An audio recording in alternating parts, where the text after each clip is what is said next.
แสนนานผ่านกาลเวลาแต่คิดขึ้นมาเมื่อได้แล้วใจยิ้มอยู่ที่ห้อง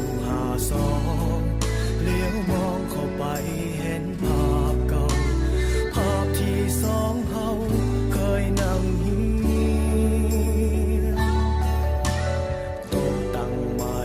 เก่าๆที่เฮาเคยใส่นั่งขีดเขียนข้างฟ้าห้องเฮียนเขียนว่า I love you คิดทั้งชีวิตม.5 คิดทั้งคนฮักตอนม.5 คิดทั้งวันเวลาเก่าเหล่านั้นอยากกลับไปอยู่ม.5 อยากกลับไปเป็นเด็กม.5 กลับไปเรียนวิชาภาษาใจพอกลับมาถึงบ้านลองค้นภาพถ่ายเมื่อวันวานเห็นภาพสองคนนั้นกับเพื่อนฝูงทุกคนยิ้มแย้มแจ่มใส